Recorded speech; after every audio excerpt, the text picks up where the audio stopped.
Hello and welcome to Sophie & Co. I'm Sophie Shevardnadze. With growing cooperation and a new development bank up and running, the BRICS states are poised to challenge the Western-dominated world. The annual BRICS summit this year in Russia gathers the world's most influential leaders, and we sit down with one of them. The president of South Africa, Jacob Zuma, is my guest today. A fifth of the world's economy, almost a half of Earth's population. The BRICS nations are set to counter the Western domination, and they're banking on a new global order. Can the new BRICS bank balance the Western hold on international finance? Will the member states be able to cement their bloc with closer ties? And how will their rising strength reshape the world in years to come? President Zuma, it is so great to have you as our guest one more time. Welcome to our show. Thank you very much. Happy to be here. So, Russia has said that BRICS expansion in the coming year or two is actually inevitable. What new state or states are ready to join? Well, for now, I can't say there are specific states that want to join. But all that I know is that there is a great interest from a number of states. They look at BRICS as a grouping that really carries a future to some degree. But we have not discussed whether we increase the membership or what do we do. But clearly, if you look at things, it is clear that BRICS carries quite a sizable future for many countries. Do you have maybe a guess of who these countries could be? No, I can't guess. I think that will be going too far to do a guess. But I would imagine it should be countries that believe in the developmental approach. It should be countries that believe in peace. It should be countries that are looking at how do we lift what is generally referred to as a third world. How do we have the kind of relations that are win-win relations with bigger countries? I think it would be progressive kind of countries who would be saying, we want to change the quality of lives of our people. We want development. I think, in a sense, the countries that will be keen to join will come from such countries who think in that way. Russia's Vladimir Putin has proposed actually regular consultations of BRICS foreign ministers, enhancing thus cooperation in the UN. Do you feel like the member countries have been acting maybe more cohesively, not only in economic terms, but in political sphere as well? Yes, I think so. There is quite a consultation of the officials and ministers.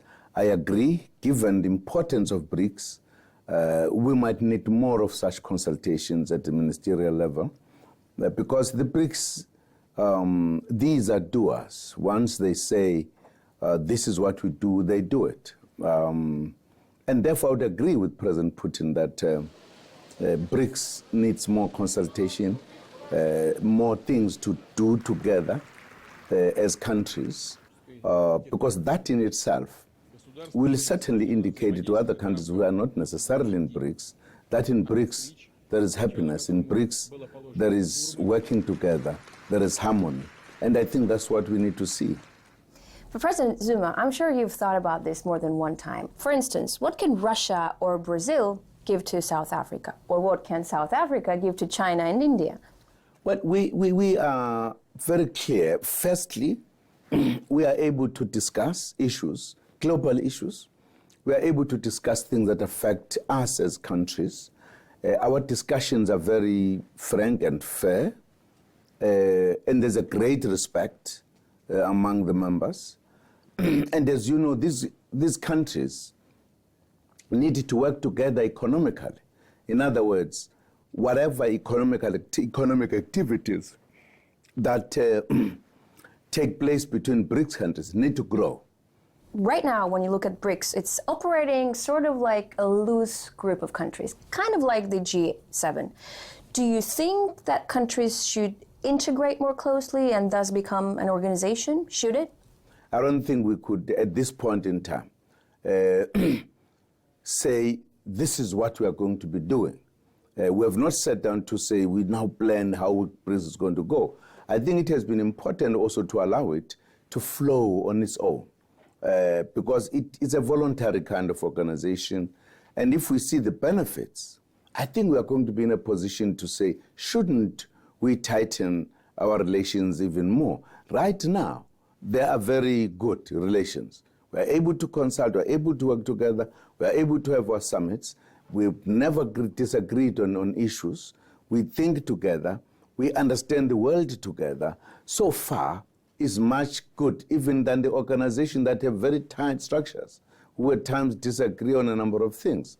So it's a question of this voluntarism, how is it understood by the countries? I think we all understand it equally, that it brings in advantages to us, not just as countries for whatever, but for economic interaction. The intertrade, for an example, within BRICS, ever since it began, it has been growing, and it's going to grow much bigger. So I think the manner in which we handle things will determine at a certain point when we want to tighten the kind of structures and organization, whatever, or we might allow it to go for a long time. It will depend to us, because we are not necessarily competing with anyone. We are not rushing anything. We are just creating an atmosphere where countries must feel that they are really equals, so to speak. They may not literally be equal in terms of size, population, whatever, but they treat one another equal. They discuss things from a very good understanding from one another. So that's how we approach BRICS. Then there is, of course, skepticism from the Western side, and also criticism, which is based on, they say, political differences and internal problems of each member of BRICS. And they're stating these aspects, the political differences and the internal problems, as the ground of why BRICS will eventually fall apart. I get a sense that West and the international community isn't quite taking BRICS very seriously. What do you think, or why? No, I think they're taking BRICS very seriously. I think they might have views about BRICS,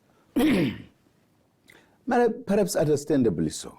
I think what BRICS has done, you have a bank that has developed, different from the traditional banks, which we have experience of. We have banks, big banks that are supposed to help those who are struggling, but there isn't much evidence of that. The BRICS Development Bank says whatever people in the third world, whatever they need to do and they need funds, they're going to be provided, they're going to achieve their objectives without being put under more difficult conditions. That is an important, I think, is an important point that makes people to look at BRICS differently. The very fact that BRICS as a bank, very big, being done by very strong countries, is establishing its regional offices in Africa in a serious sense. All other big economies altogether have never done so. It says it means something about how Africa must be helped, so to speak. That in itself indicates something. I think it could worry some people. Well, that was actually going to be my second question. Do you feel like the establishment of the New Development Bank sort of causes concern within the existing institutions like the IMF or the World Bank? And more importantly, are they ready to treat this new institution as an equal partner? Nobody has come to us very clearly to say, look, we don't think we love you to be there. I think everybody said, fine, even some with a very kind of long faces, okay, fine, but the bank is there. The question is, how do you do business? I don't think people will say we can't do business with BRICS, because we are dealing with a bank that among them, there are countries, one of the countries which is there leads the second biggest economy. Now, how could you say you don't want to trade with such a country? I don't think that could happen. And I'm sure BRICS will have the funds to help. and to be doing business, I don't think people will feel we can't do business with BRICS. Of course, jealousies are there. I'm sure even companies can be jealous with another company. It's a natural thing to be there. But also it's a question of funding, right? You say, I'm sure BRICS will have the funds for this bank, but the financial reserves of the backers of the IMF and the World Bank are still infinitely more than what BRICS countries can put together as resources. How do you ensure that this new venture stays competitive? The very fact that it is investing in countries that are economically growing, it means it is going to be in a position to have a lot of dividends that are going to grow the bank. I think if for an example, I sit here and say, is South Africa, for an example, doing anything with other banks? We are very cautious how to handle that because of the fact that the experience in Africa is that the more you got help, the more you got into trouble. So we are looking at this bank that it should operate differently from that. It must really be helpful. Now, once that happens, people are going to be ready to do business with BRICS Bank. And that will make the bank to grow. And I'm sure BRICS Bank is going to be a force to reckon with. President Zuma, we're going to take a short break right now. When we come back, we'll continue talking to South African President Jacob Zuma. We'll ask him if Africa's relationship with the West has changed and why should South Africa trust China. Stay with us.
The US and EU are joining to create the world's biggest free trade zone.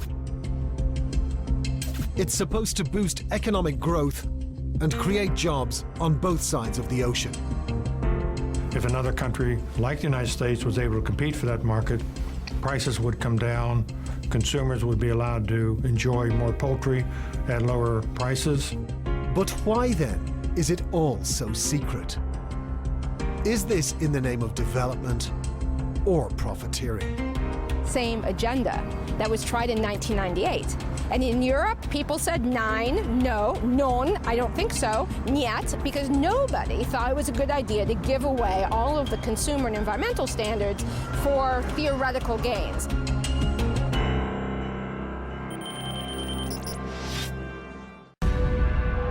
We are not talking the language of war, but I will only react to situations.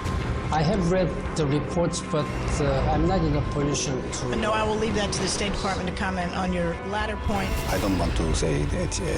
Mr. Kerry, do you have any comments on the document? No. No comment? Thank you. No more weasel words.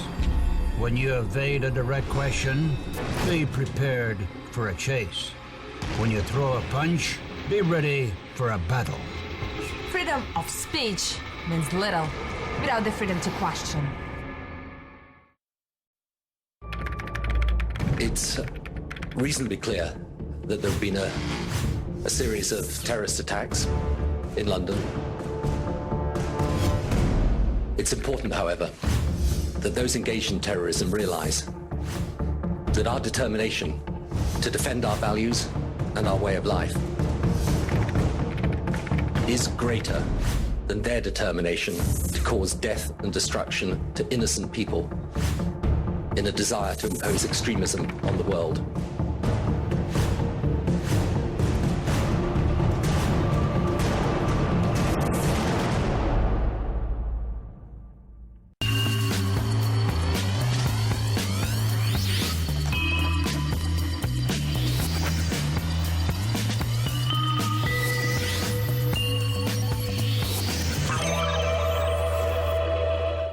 Welcome back to the show. We're talking to the South African President, Jacob Zuma.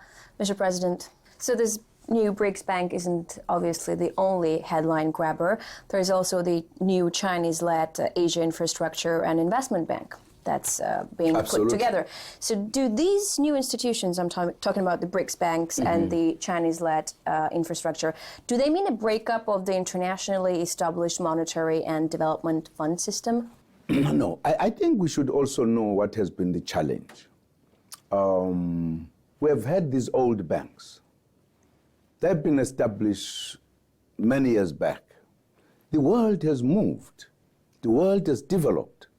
We have been, for a number of years, we've been calling for the transformation of the financial institutions globally. We have also been talking about an important development of representativity in these kind of banks. Because you need to, in this kind of institutions, you need to be part of these institutions so that you are part of a process of decision-making, of participating in their lives. What do they do to everybody else? Now, they have closed the doors. But do you even need to be represented more largely at this point now that you have these new two ventures? Of course, yes. Still? This is no, yeah, absolutely, absolutely. We are dealing with the world. These ones are the world institutions that must help many, many other people. Now, if, for an example, I'm sure if they were not so resistant to that, maybe BRICS Bank would come some years to come. Because their reaction to reality doesn't tally with what happens. So, yes, the BRICS Bank is there, but we are not necessarily saying we are now establishing an exclusive thing that we cannot participate. We are not saying so. But we now have a bank that is an alternative. What I think should happen is that these banks must change the way they do things. I don't think there will be any problem. If they don't, for an example, if countries go to them to ask for help, but they put countries more into trouble, countries would go more to the BRICS Bank. And that's why I'm saying the possibility of the BRICS Bank to grow is very vast. People must change their attitude. It goes also to the question of how do we do business with the old world? Because some of these countries were former colonies. They look at us as former subjects. They don't look at us as equals. Now, if you deal with in terms of the BRICS, we are not looking at one another as former subjects, etc. We look at some as partners. We might not be of the same strength, but there is that kind of respect and understanding. Now, I think the old world has to change its attitude towards what is happening today. They must realize the world has changed. That's why, for an example, we've been calling for the transformation of the organization that were established at the end of the last World War. Because if you don't realize that things have changed, we are going to be left behind. There may be more banks in the line of BRICS. Mr. President, you have actually said that African countries have gotten into trouble by relying on IMF and the World Bank.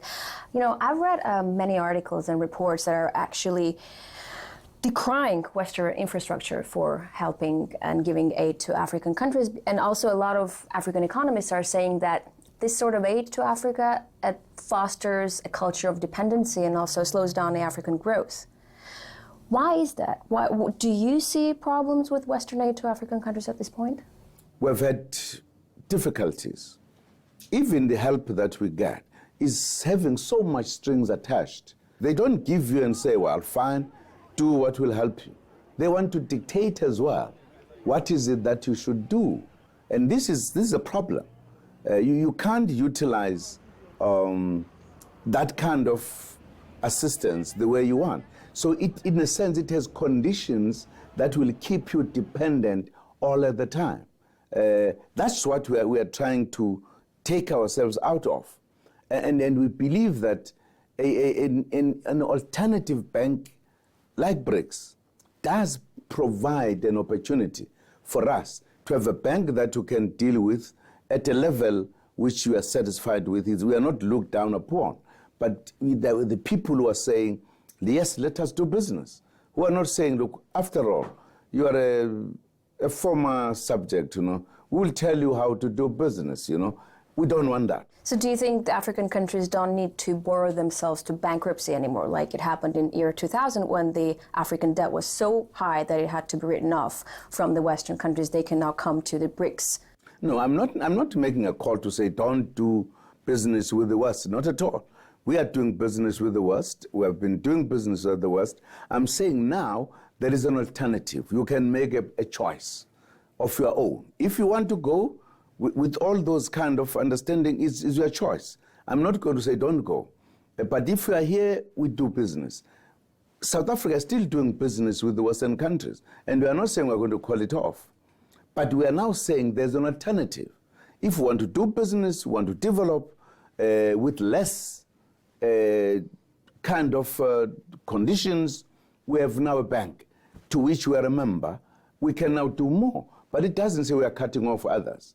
But I'm certainly, we are going to go where there is more advantage and more possibilities than where there is less of that. Why do well, you keep bringing up in this interview, but I've also heard you in other interviews say that, yes, the West still treats the African continent as its former colony. That sort of mentality hasn't gone away yet. Why do you think that is? How do you change it? And also, I would like to know, how does that manifest itself precisely with South Africa? No. That condescending sort of attitude that you talk about. No one has said, look, now that we are free, you have diamond, we have gold, we have platinum, we have got gold. Let us come together and discuss how do we do business so that this benefits the people here. It still continues. It still goes away. Nobody says you have got your people who are not employed. Let us create factories here. Let us have joint ventures to create factories that will beneficiate these things. They are still going. Nobody's talking about that. Even when we are talking about it, nobody who says, oh, by the way, let us be part of it. So that you don't have a partnership that is helpful, that you feel these are the people who are now taking me differently. So these are some of the examples that we talk about. In some countries, it is worse. There are countries who are former colonial countries who still try to manipulate the financial flows to their former colonies. It's not right, because they're using their possibilities to manipulate people who must be helped to stand on their own. We want the alternative. There must be an alternative. I must make a choice. Okay, so with the alternative comes the big question, President Zuma. Mm-hmm. Why trust China? Why should you trust China? You're not quite on an equal footing with a country like China. No, China has never been a colonial country. That's why you should trust China? They've got their attitude is informed not by a superior kind of feeling.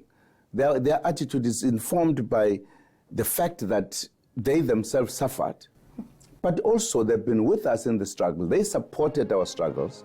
The Western countries did not support our struggles. They didn't, even when we were asking. We had to make do in order to be able to liberate ourselves. China comes to us as partners, not as former bosses or whatever. And we can therefore have a discussion that is totally different.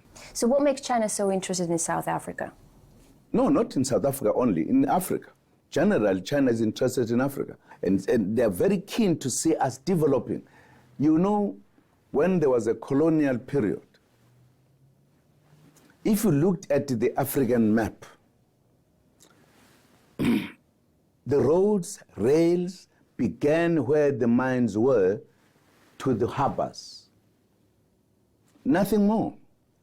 But ever since China started working in Africa, there are highways that it has built in a number of countries. There has been a development. That relationship must tell you that China looks at Africa, even if it is doing business, they are hard negotiators, but at least they've got a view that let us help African countries to develop. Let us have roads and other things. But still, money talks, right? So China's financial and economic weight is overwhelming, not only in Asia-Pacific region, not only in BRICS bloc, but all over the world. So, absolutely. So they're economy number 2. Yes, so aren't fears of Chinese dominance in no, BRICS not at all. bloc real? No? They're no, we don't. overestimated? We don't. We discuss with them differently. That's why I'm saying the interaction is not the same. You know, OAU was established in 1963. There was no help to help even build the venue. And China has built the venue, the AU headquarters. That tells you the difference in terms of how they relate to us, how the Western countries have been relating to us historically. I'm not saying we are therefore enemies. We are not. All I'm saying, we do business today. We can make a choice. In the past, we couldn't make any choice. Today, we can make a choice. Just my final question. President Putin has actually proposed creating sort of a crediting network that would counterbalance the existing credit reports that are issued by Western companies, credit companies like Standard & Poor's and Moody's. Is this something that South Africa would be interested in? Absolutely. Absolutely, because you don't know what is it, in fact, that people look at. Because you're not part of it in any way. But also you need people who can look at these things with an understanding that is more balanced, so to speak, more balanced, who could understand some of the causes of some difficulties. I think it's not necessarily to say they must not be there, but you need other people to look at things differently. Because generally, as I say, whether you are in Europe or you're in the United States, they've got a particular way of looking in Africa or to Africa. We have a particular way of looking at them. Now, we need some balance somehow so that we could say, fine. At times, the reasons why they downgrade and not downgrade, we don't agree at times with reasons. Do you think they're unfairly? Sorry? Do you think they're unfairly reporting? At times they are. At times they are. At times they just get influenced by the media, you know, how the media reports. We want something that is very objective, that is very scientific and realistic. We're not saying they are not, but we're saying at times when we try to find out what is it, we realize that at times, for an example, whether the economy is going or not, if there is a big strike, whatever, or there are protests, even before the economy tries to bubble or whatever, they already have a view. And on the basis of their view, they take a decision. They don't even look at how you solve the problem. Of course, afterwards, they will come back. So in my view, you do need different approaches to look at this matter so that you could have some people who will look at it differently and perhaps arrive at a slightly different conclusion. It's healthy. It would be healthy if that was happening. You can't, I mean, the very fact that we have got many of these institutions, not one, it tells you, and many of them react differently, not at the same time. So we need more of that, particularly of people who come from a different background. President, thank you so much for this interview, and we wish you all the luck in your future endeavors. Thank you very much. Thank you. Thank you.